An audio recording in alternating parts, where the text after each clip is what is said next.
You are listening to Something Rather Than Nothing. Creator and host, Ken Vellante. Editor and producer, Peter Bauer.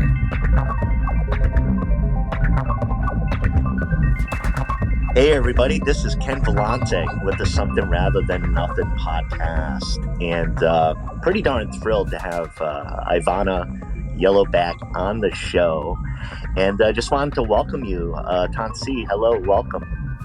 Awesome, thank you. I'm happy to be here. I'm excited.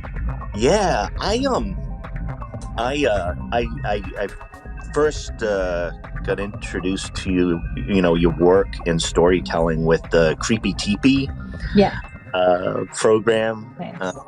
With S.A. Lawrence Welch, who's been a guest on his show, and quite a brilliant and engaging woman, and Totally. I learned a lot from. I have a bunch of stuff to ask you about, but can we just start there, just working with SA and doing those? Oh gosh, I love those stories. So thanks. Yeah, definitely. So SA and I, we actually got connected from a mutual friend of ours, a friend that I've known for years. His name is Natani Means. He's Navajo and Lakota from down south in New Mexico. And so him and another friend, Anton Edwards, who's also from, I think, Omaha, Nebraska. He's, I think, Omaha and Lakota. But they would come on and they would share scary, spooky stories. And so I came online on their Instagram lives a couple of times and shared some of my stories. And SA was watching one of them. And I'm not sure if she went on also, but she connected with me and added me on Instagram. We started messaging and she's like, yeah, like, the stories you're telling are stories or situations that have happened to me. Or like, I feel very connected to them. So we just kind of, we haven't met in person yet. There was a time that she was going to come to Winnipeg. I think this was last June. And she didn't end up making it. I think she ended up getting sick at that time. So she wasn't able to come out. And but we just connected online. And then she just spurred this idea because I was also sharing some stories. And I was just on Facebook because a lot of Indigenous people use Facebook, especially in Canada. And a lot of our community members here in Manitoba, like a lot of our grandparents are on there and elders. And so a lot of our young people still utilize Facebook a lot. So I was on it sharing some stories. And then she's like, what do you think about, sharing some stories online and on Instagram? And I'm like, yeah, like I'm down, I'm down to storytell. So then that's just how it started. And so with Creepy Teepee, because she is Cree, she's Métis Cree, and I'm Cree from Manitoba. That's how it came, was like creepy, like Cree, P, and then Teepee, just kind of like a little jingle that kind of like came together in a good way. So ever since then, we've been sharing, and we actually have some exciting plans coming up. She is going to be coming to Winnipeg sometime either this May or June. So we do have some stuff in the works for Creepy Teepee. We're super excited about it. Oh, yeah. Somehow I missed the Cree at the beginning of it. Just so Okay. There's a revelation, and I feel quite silly. It's all good. It was actually SA's idea. Like she is just like, she's so awesome. She's so funny, and that was her idea. And I was like, I'm down for whatever it is that you want to do. Even like the Creepy Teepee designs with us pointing with our lips. It's not us blowing kisses, like we're pointing with our lips. Like you'll see if anybody checks out our Instagram page. She actually put up shirts for sale, which were super cool. That's something I never thought of. I was like, wow, I never would see myself as a cartoon on a t-shirt. It's wild. But she's just amazing. Like she just knows the ins and outs of, these kinds of projects and productions. And I'm just like along for the ride. So yeah. Very, very creative. I believe originally from Alberta. And so on the Manitoba Winnipeg, I did tell you I'm wearing my Winnipeg Jets hat. Yes. Yeah, And I see it. not to just be a sucker here, but like I saw um, you had some Winnipeg gear on, and I'm a Yeah, big hockey fan. And one cool thing on the show too, I had Letitia Spence who did the design for the nice. Indigenous Oh, for Wazak. for the Yeah, Manitoba Moose and the nice. Winnipeg. Oh, that's so cool. Yeah. Yeah. Yeah, that is So awesome. They're actually having their Manitoba Moose is actually having their Indigenous celebration tonight, and then Winnipeg is the Jets are having it tomorrow. Yeah. oh, it's So I was looking at some of the Manitoba Moose gear because they're follow your dreams, like the Indigenous version of their jerseys are so nice. I've been wanting to purchase one for so long. I do have a Wazak jersey, like the Indigenous version of the Jets. But I'm so hoping to get one of those. Yeah, but it's there's such beautiful designs. they are just gorgeous designs. And Hmm. anyways, that's really exciting. I think I saw a preview on the Manitoba, and I didn't realize the Winnipeg the night, the Indigenous night, was tomorrow. It's a Hmm. good Yeah. weekend. Good weekend to be chatting. Oh yeah, totally. Yeah. Um, so I been very impressed, and I've learned a lot from your teaching. I've run into your YouTube videos in talking about the treaty system, which Oh yes. I'm down in Oregon in the U.S. and um, since I started doing the podcast, I encountered and learned so much about Indigenous culture and Hmm. art, and also seeing the differences. Same, but the differences with the U.S. and Canada. So Hmm. learning from you has been like really helpful for me to understand. And also, as part of the show, I've been very fortunate to learn and to advocate around MMIW, MI Hmm. Girls, Two Spirits, Missing and Murdered Indigenous Persons. And Hmm. what I wanted to ask you about is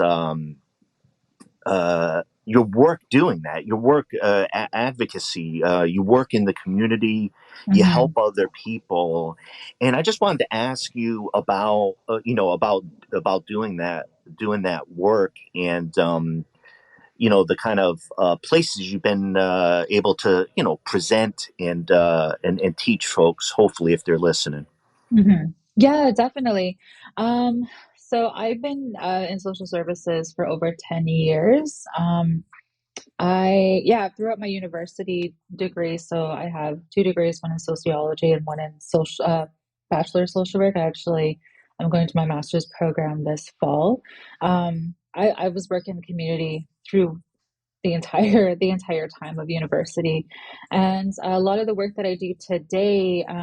So now I'm self-employed. I do a lot of contract work with different agencies and organizations, and some of the work I do is I develop programs. So just taking my social work background, I work with a lot of Indigenous women and girls, so a lot of moms and young women. So some of the programs that my cousin and I, her name is Raven Hart. Um, she's from Asiniskow Ithinew Cree Nation, which is Nelson House in Manitoba, and her and we developed a program. So just one example around the Mikiwap. So the Mikiwap in Cree is the teepee. So teepee is actually a Dakota word.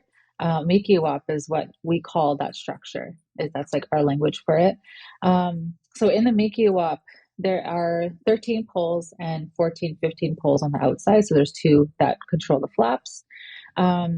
So her and I developed this program of a 15-week schedule around the 15 TP poles because each of the poles have a virtue. And we do life skills. We have program twice a week. So we do life skills. We do grief and loss because we're both, she was grief and loss trained, and I just come in and do that work, that counseling work alongside of her. And then we also do a training. It's called traditional family parenting, but we're kind of making it a little bit different and doing changes on it, just based on our territory here in Treaty 1.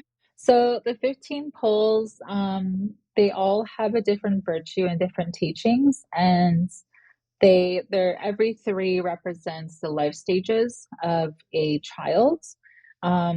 So in our Cree teachings, there are about 7 life stages. You know, you have like when baby's born, to when they're toddlers, to when they're children, to when they before they come of age, and when they come of age, and even when they come of age, there's also another kind of stage of their coming of age, even when they're young adults, etc., and things like that. And yeah, so it just kind of goes around those teachings, and it also talks about how to have a healthy home and community. So hence why we developed the program, because a lot of the women we work with in our culture and Cree culture, specifically, the women are the leaders, and we're the ones who govern the home. And so it's very different based on how patriarchy is, where it's like the man is the man of the house, things like that. In Cree culture, it's the opposite. It's the woman who has the right to remove a man out of her home if he's being disrespectful or abusive in any way to her and the children. So we just based it around the Mikiwap, around the Tipi, and the work that we do with our moms that we work with, we uplift them through those teachings and through that ceremony knowledge, because a lot of our teachings are in our language. So even like a lot of the words we use are surrounded by the woman. And so many of our ceremonies as Cree people come from the woman or are modeled around the woman's body in some aspect. There's just so many beautiful teachings, and all of it's in the language. Like I always tell people, you know, the blueprint of who our people traditionally are is in the language. And with colonization, you know, that removal of not being able to understand or speak our languages, that really shifted our mindset and the way that we see the world. So when we look at the language and learn the language and learn the teachings that are embedded within it, like it just really opens the doorway to that worldview that our ancestors carried. So that's in the Mikiwap. And we developed a program around the Mikiwap. When the women are done, they graduate with a grief and loss certificate, decolonizing family parenting certificate, life skills, and then we also give them a bundle. So we'll have like medicines that are traditional to our territory here in Treaty 1, and then we celebrate them. Yeah, so throughout the program as well, because it is 15 weeks, we'll do ceremonies. So we'll do cedar bath ceremonies, sweat lodges, pipe ceremonies, full moon ceremonies, and we'll do all the teachings of those ceremonies in that education. And then we'll also do life skills that are indigenous framed and based, as well as grief and loss, and then decolonizing family parenting, which talks about the traditional teachings of our language and those parenting structures. Yeah. So that's just one program. Yeah. That's just one program. I mean, yeah.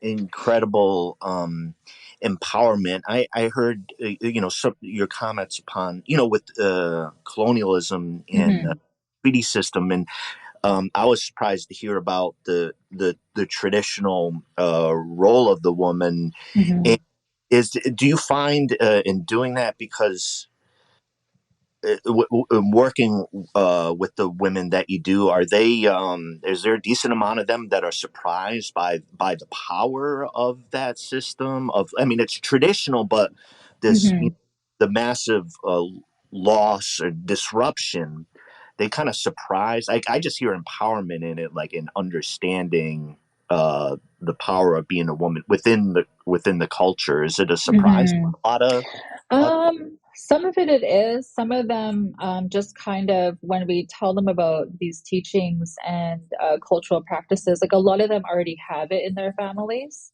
but they don't realize until we talk with them that they're like, oh, okay, so this is why my granny was the head of our family and why she was like the boss, because grannies are like cookums are the boss.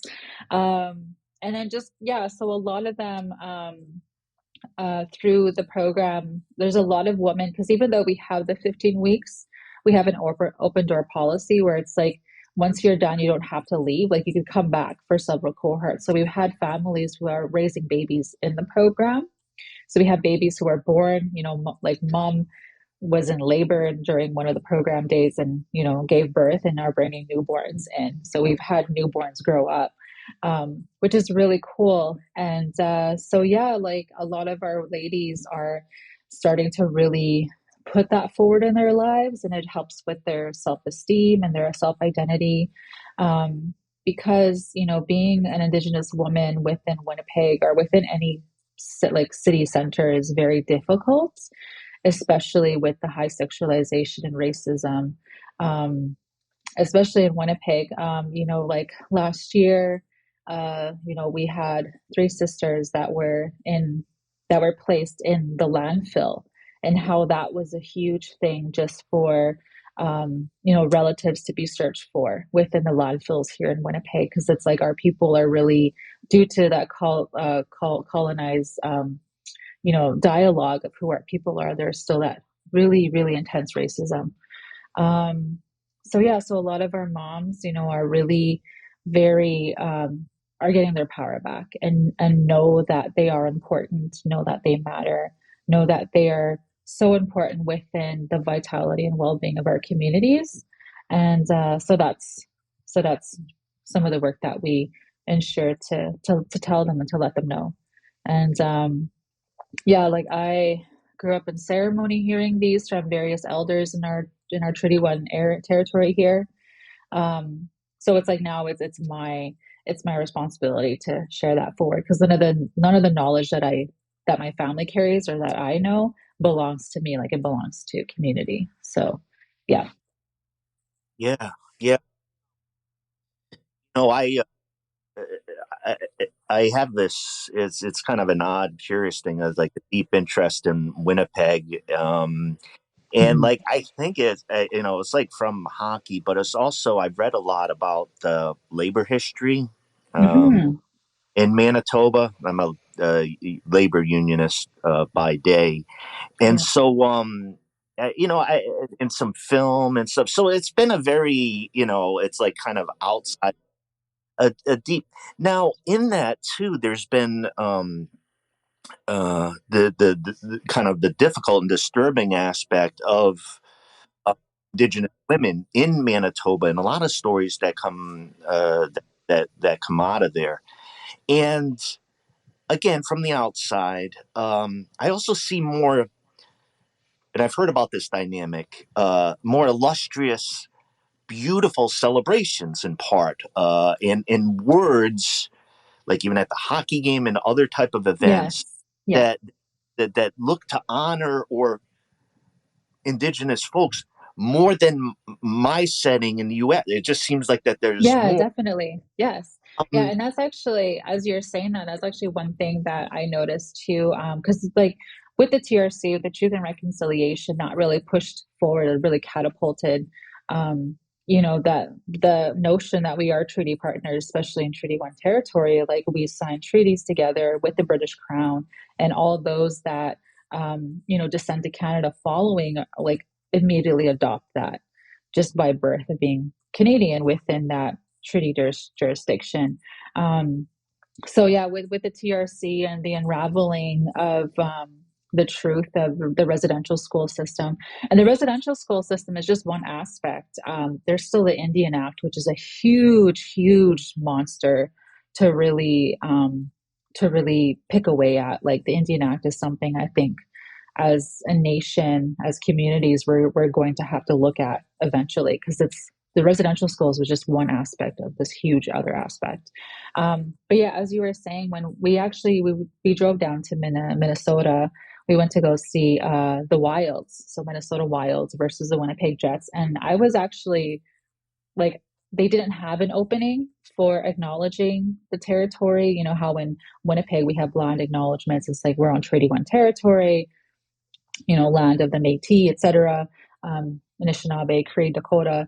When we went down there, they have a very big Native American population. I actually have some friends that have gone through Minneapolis, and they have various gatherings and ceremonies in that territory, and how there was no acknowledgement of any of the Indigenous folks. So that was like super different. I was like, that's so interesting how there was no acknowledgement of Native Americans, but then you come back home, in Winnipeg, there's always that land opening, and it's the same thing at the Manitoba Moose Games.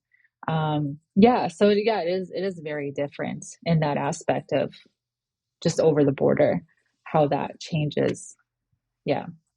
Yeah, I and it creates it creates this dynamic that I know must be complicated for folks. Mm-hmm. In the sense of like it is helpful for me to hear and see, and for it to be consistently present, the words loudly spoken about Mm-hmm. what land folks are on. Not the trivial aspect or the repetition. That the words are spoken that way, and well, yeah. Thank you for that. And the total absence is near total absence. Mm-hmm. I also had like a perspective shift on this. I was talking to Paige Pettibon, is a native artist up in Mm-hmm. Tacoma, Washington.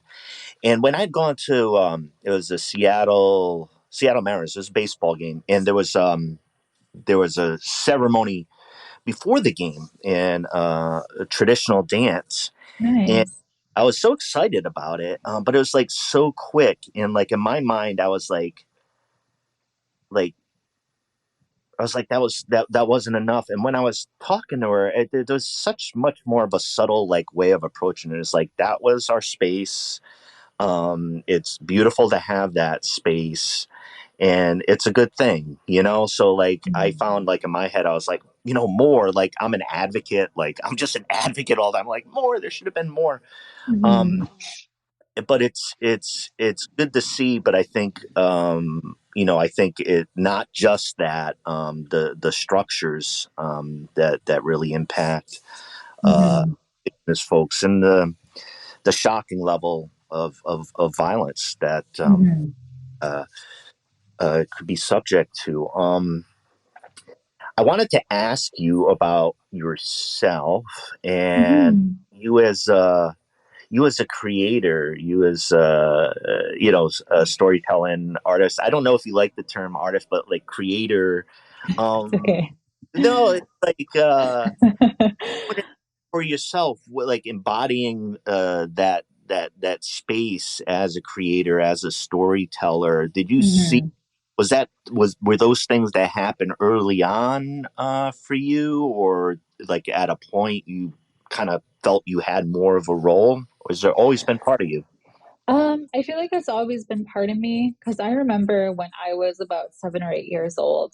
I remember grabbing like a pen and a pad in my living room and then starting my first trilogy. And I didn't like, I was like, this is going to be a novel series. It's going to be a trilogy. And I only wrote like 2 pages, but like just that creativity of like wanting to share stories and wanting to storytell. I think just was something that just came innately. But my mom actually, on my mom's side, when I was doing the Mikiwap teachings with the Treaties Commissions in Manitoba, one of my relatives actually made a comment, and they were like, "Oh, she's a storyteller, just like her grandpa, or her great grandpa." And so there's actually a video of my Japan, my great Musham, my great grandpa. His name is Johnny McKay, and there's a video of him talking in Cree and storytelling.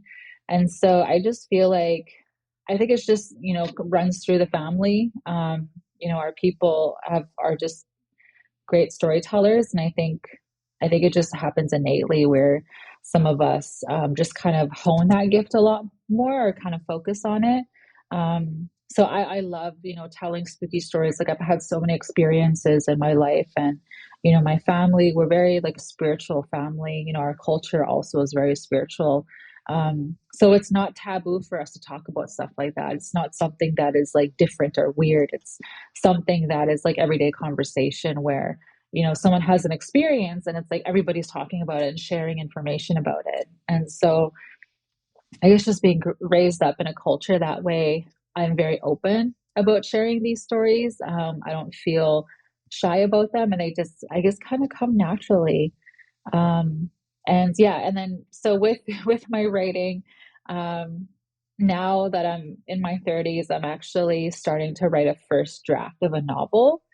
Um, and that is a fantasy novel based on a lot of the Cree teachings and stories I grew up with, but based on a fantasy element. There's so much to it. I have a bunch of characters, and I've been sitting on this idea for, oh, I don't even know, like 8 years or so. I finally have about 30,000 words, and I'm just kind of plugging away at it. But basically, it's a story about like Witigo cons. We call them Witigos, or like Witigos actually, but they're in Ojibwe, they call them Wendigos.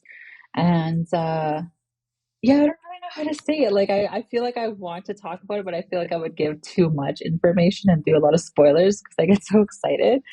But essentially, it's about I this young suffer. man. I suffer from that as well. So Yes. how do you But feel? yeah, it's about this young man. He There's a curse that runs in his family, and he ends up inheriting the curse, and that's already a spoiler already. But anyways, he ends up kind of going on an adventure trying to get rid of the curse. And at the same time, while he's doing this, there are different court politics that are going on. There are different treaty relations that are breaking between different nations. And there's like a rebellion that happens. So he's just doing all this work, and then around him, there's a bunch of these very court things happening, and then threat of war and just kind of things like that. I want it to be very, very high fantasy, but also in like Cree based. So there's a lot of cultural, like spiritual beings that we have as Cree people that I put in there. We also have this one really powerful entity who's really awesome. His name is Big Brother. We call him Big Brother, but in our language, he's known as Wasagi Jack. It's kind of like an ode to Wasagi Jack. And it's really cool because before I started writing the story, this is like a thing I don't really ever talk about online, but I made sure to put something forward for Big Brother, like Wasagi Chak, and I actually had a dream about him that night. And so I took that as like a go, like he's like, do it. So Yeah. yeah, so ever since then, I've actually sat down with a good friend of mine. His name is Isaac Murdoch. He's a really well-known storyteller. He's from Treaty 3 territory, and like I've talked about some of my ideas with him, and he was like, these stories need to be told. And so he was one of the ones that really motivated me to write and to share. Yeah, but Isaac Murdoch, you can search him online. He's also has really amazing stories. He has 2 books out on their Anishinaabe stories, and he's just really awesome too. So yeah, I'm excited. I'm excited for you. I'm excited thank for you. you. No, Yeah, that's it's super. thanks. I appreciate it. I'm excited too. I've read some kind of alternate, like alternate history native writer BL Blanchard does it Mhm. it's like as if colonialism that didn't exist. And then one of the most amazing parts of her books is kind of like the restorative justice aspect. So Yes. it's like justice system developed out and imperfect like other things are, but a justice system that you kind of inhabit and move through and be like, wow, what about this uh, Yeah. Yeah. restoration? Super cool. So yeah, oh my gosh. Well, good luck. Take Thank your you. time. I want like once it's on like paper, I want to grab at it and read it. But uh, uh, so talking about creation, I wanted to Mm-hmm. ask the question I asked on the show: art, philosophy, etc. Mm-hmm. What is art? What is art for you? Oh, I just feel like art is so many things. I feel like art is just the most powerful, amazing thing. And art is just in all different aspects. Like it can be art, whether you're painting, drawing, writing, storytelling. Um, and I'm always reminded of Lou Riel. It was actually just Lou Riel Day here in Manitoba. I think Yeah. across Canada they call it Family Day, but he said a quote like 100 years ago where the spirit of his people will be brought back alive by the artists. And I Oh, just feel that, yeah, and it's such a beautiful time period right now, especially within the Indigenous community. I feel like we're really in a sprouting Renaissance period now. A lot of our truths of our ancestors and what have happened to our relatives is coming out, and now a lot of our people are starting to create and have joy, starting to dance and sing and draw and paint and write and storytell. And so I just feel like it's such an amazing process. And the Indigenous arts is something that is just booming here, especially in Winnipeg. We have Indigenous creators in film. I also do film work also. So I actually wrote my first episode. So we have a TV show here through APTN, which is Aboriginal People's Television Network. We have a show called 7 Gen, and I'm one of the co-hosts. So now we're on season 3. We just finished doing the host stand-ups, and I wrote my first episode on an Indigenous author. His name is David A. Robertson. He has amazing works of art, but he talks about that too, the Indigenous Renaissance, how it's like we're now in that period of flourishing and celebrating. And a lot of that is expressed through arts. So yeah, I really love and appreciate art.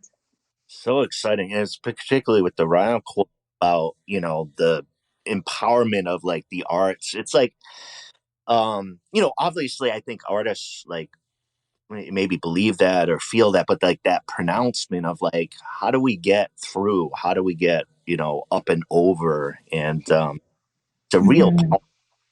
really powerful idea. Um, yeah, exciting to hear about your writing Thank and you. within film too. Gosh, like I was reading about a lot of things you do. Are there a few things you don't do creatively? I'm not sure.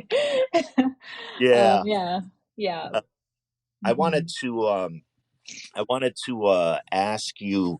I'm going to ask like the big philosophical question. I want Yeah. to say get out of the way, but like the name of the show is uh, why do you think there's something rather than nothing? Hmm. Yeah. Honestly, I feel that, yeah, there's something rather than nothing because, we need something to strive for. And I feel that there's, just so many beautiful things that have taken place to bring us to where we are today. And a lot of our creation stories, they talk about a lot of the processes and actions that were taken for us to be here today and who we are. And so I feel that, to have something rather than nothing is a lot better than having nothing. Because then if there's nothing, then what is there really like to be alive for? I guess in a way. Yeah, that's how I Yeah, feel about it. yeah. About the arts too. You mentioned the flourishing indigenous arts, Hmm. telling us in Manitoba and popular culture wise. I've been excited to see things like TV shows, Reservation Dogs. Yeah. More, I would say more exhibitions of indigenous art in my area that I've seen in Oregon. And I've had Hmm. the sense of even like science fiction, Yeah. like the movie Prey, Hmm. um, with indigenous based story. Um, is there?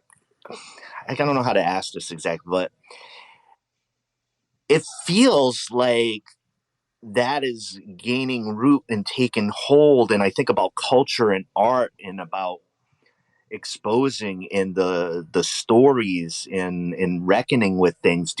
Do you think it is we're seeing a new stage or new era in Indigenous artists and creators? Yeah, definitely. Yeah, I feel like a lot of the artists that were doing film already in the 80s and 90s, I feel that there's a lot more and a lot of people are taking inspiration on some of the older movies, like even what's the one where I say, "Hey Victor," Smoke Signals, and Mhm. a lot of those directors and a lot of those actors and actresses. It's just really like amazing to see how Indigenous voices are now being more highlighted and how our worldviews and our ideas are starting to get those platforms. Because I know back in those days, the 80s, 90s, it was like very few and far between because there wasn't really, as they say, like a market. But really, it's like our people are still valid regardless if there was a market or not. So now it's just amazing to see all the funding coming in that's available for different avenues like podcast, writing, film, directing, whatever that is. It's really, yeah, I just feel like it's just taken off. And I think it's just going to be super cool to see where everything is in like 5 to 10 years. Yeah, yeah. Thank you for sharing that. I mean, I get it. I get I get excited about it, and I think there was a time. I think just seeing that TV shows, for crying out loud, right? Like Rutherford Falls, that was Yeah. on for a couple seasons. Janice Schmieding, who's ridiculously hilarious. Just really fun stuff. I wanted to ask you. Uh, the, you do a bunch of things. I think they're important. Can you kind of convey to like listeners like where to find like your teachings and the show and Yeah. them to that? Yeah, definitely. So one of the ones you talked about earlier was the treaty education. So that work I do through Treaty Relations Commissions in Manitoba. So you can search it up on YouTube. There's a lot of folks that get brought in to share teachings, and we actually get requested, and we travel across, like sometimes Manitoba or within the city with various school divisions to talk about treaties and some of those teachings. So that's Treaty Relations Commission in Manitoba. And then I also do work with Indigenous Leadership Development Institute. We are an Indigenous owned and created organization that does executive training workshops and facilitation across Canada. So, Indigenous awareness trainings, Indigenous life skills coach trainings, facilitator trainings. They also do like board trainings and just various like goal setting, etc. So I do work in that capacity. And then Creepy Teepee, which is the work that SA and I do. We have an Instagram name, Creepy Teepee. We're actually working on a project coming up this summer. And we actually have some amazing news that she's going to put forward soon that we're going to announce. So that's on Instagram. And then 7Gen is a TV show series that I co host. We have 3 seasons. So the third season will be out either this fall or next year. And we have 2 seasons, and they're available on APT and Lumi, or you can go on the APTN website and check them out. You can also Google 7gen.ca. And then I was also involved in Little Bird. So I did a principal character on that series. There's 6 episodes. I believe it's on PBS now. We're also on APTN Lumi and Crave. So Little Bird is about a woman who was taken away from her family in the 60s scoop and reunites with her family.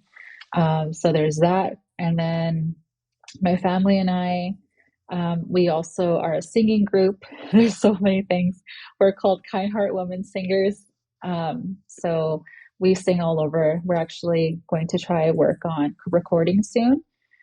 And then my cousin and I, the work that we do, if folks are interested, is called Mathias. You could just search up my name or Raven Heart, and that's how usually people connect with us. We have to get a website still up and going for Kind Heart Women Singers, and then Mathias, which encompasses the program, the Make You Up, which is the 15-week.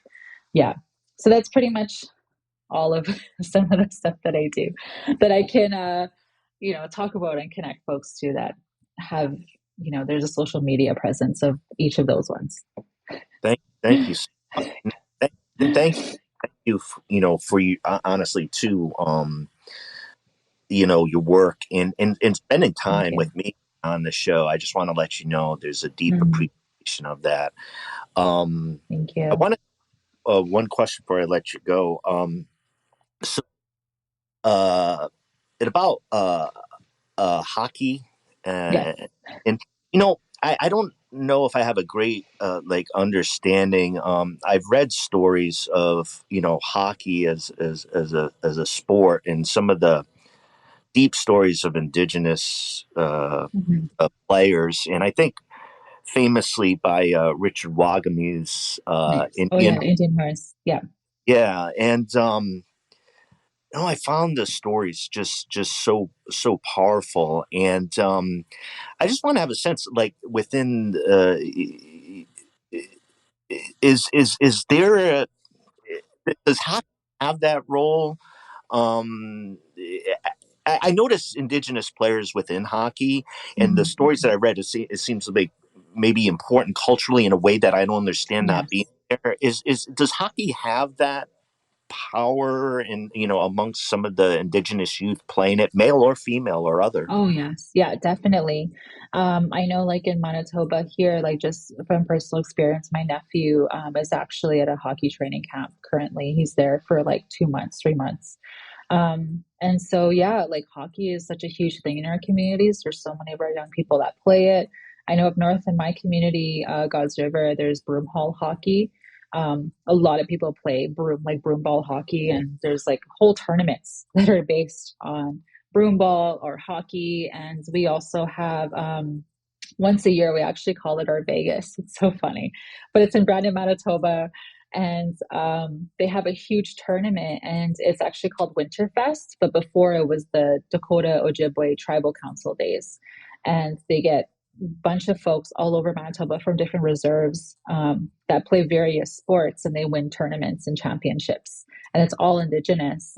So we call it our Vegas days because they have like a powwow. They have like all these tournaments going on. They have like vendors and food vendors, and there's a lot of like memes that are shared about Winterfest. But yeah, like it's such like sports are huge on our communities, especially hockey. Like we all have hockey players in our families. Yeah. That's so exciting. Thank you. And one of the things I found really exciting is I've been following the Professional Women's Hockey League Mhm. (PWHL), and they like each week they bust attendance record. Yes. They Yeah. had one like 13, then 15,000. I think the last It's one's amazing. 1,000. Yeah. And I'm like, oh shit! I know it's numbers, but I'm like, something's happening, folks, Yes. because you get these, some crappy teams baseball games down this way. You don't get 7, 8,000 people in those stands, and I'm like, Mhm. almost 20,000 showing up for that. Yeah. Uh, It's super, amazing. super Yeah. exciting. Women's sports on the rise, and Hmm. it's good to see the hockey league progress in there. So, Yeah. um, anyways, go Jets, Yes. Yeah. coach. Yeah, they're doing pretty good. Yeah, hopefully they keep it up. I'm sure Okay, they're going to do good regardless. one Yeah. question about the Jets. You're up that Yeah. way. I'm as goofy as I'm a obsessive Jets fan who's never been to Winnipeg, and my other team's Boston Bruins. I grew up on the East Coast, Mm-hmm. but Winnipeg. I say it's because of their travel schedule and how much they have to travel, and they have to Mm-hmm. travel more than any other team where they're Yeah. located. And so I make the excuse for the Jets. I do because I think it's real. Yes, totally. It's Strong being exhausting. Yeah. worn down. This team is really good, but I'm really shaky and afraid here in February. What do you think about the Jets? Like this year, is I'm not saying Stanley Cup, but let's say Stanley Cup. Yeah. I'm worried about the falter. I'm worried about the late season fatigue and falter. Should I be? I would say no, because a lot of folks were worried about what was the week that they have off? I can't remember. It was in Toronto this year. It was the Um, All-Star, like, All-Star, yeah. So a yeah. lot of people were worried about the All-Star break because the last few years, I think since 2018, they've had like after the All-Star break, there was a little bit of kind of struggles there. However, this season, they've actually been doing really good. Like they compared to last year, I know last year there was a lot of rumors of locker room kind of troubles and things like that. Whereas this year we have a new captain. There's been trade-ins and trade-outs. We have amazing guys coming on the team, and honestly, like they're playing really good. Like it's just been like really fun to watch them and to see. Yeah, so I feel like they're going to keep going. Like we're already slated for the playoffs, All so right. I'm not Yeah. worried. Yeah. They came out of the All-Star break and they got Yes. demolished second round. I was like, I I don't mean like know. Yeah. like no way, not again, not again. So they got Yeah. back on track. Yeah. I got to tell you, it's been a thrill for me, Ivana, to talk to you and to Thank you. yeah, and for all the different things that you do, and appreciate your thoughts and kind of like helpful ways of thinking about things, just hearing about them, and the possibility of healing, Definitely. naming grief. I've been Hmm. trying to get more muscles in that way as well. Like every human tries to like name Hmm. it and deal with Yeah. it. But I just want to thank you for that deep work that you do with folks to Thank help. you.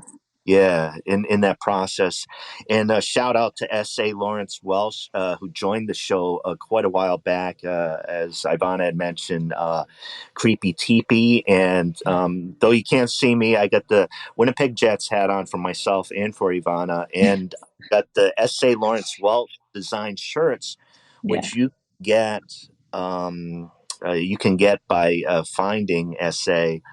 On Instagram and get some of beautiful designs. And Ivana, when that book pre-order date comes out, that's hit me up with that pre-order date. No pressure, but I congratulations for working on that. And it's Thank writing. you. Everybody's going to say something as artists and creators, but I'm going to say writing's the most difficult Oh thing. yeah, it Oh, is. Yeah. Yeah, it's so hard. Yeah. best of luck and happy Indigenous hockey weekend, I guess. Thank you. Manitoba in Winnipeg. I'll be watching the game. And again, thank you so much for your time and for everything you've had to say. Awesome. Thank you for inviting me. Happy to be here. Thank you. Bye, Ivana. Awesome. Okay, see you. Take care.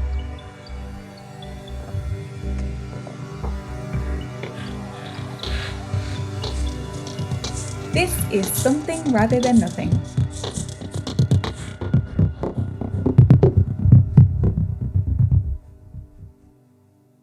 And listeners, to stay connected with us and our guests, visit somethingratherthannothing.com. Join our mailing list for exclusive updates and access to guest-created art. If you enjoyed this episode or any episode, please like, subscribe, leave a review on your podcast platform. People really read that shit. Your support helps us reach more listeners and spread our community across the planet. This is a global show, and we like to give a shout out to our many listeners across the world, including many listeners in Canada, Spain, Germany, UK, Argentina, Brazil, India, Thailand, and so many more places. Be sure to follow us on Instagram at Something Rather Than Nothing Podcast for behind the scenes content. And the best way to help the show is to tell your friends about us. If you love it, they'll love it too. Tell your friends who love it. We love you. This is Something Rather Than Nothing Podcast.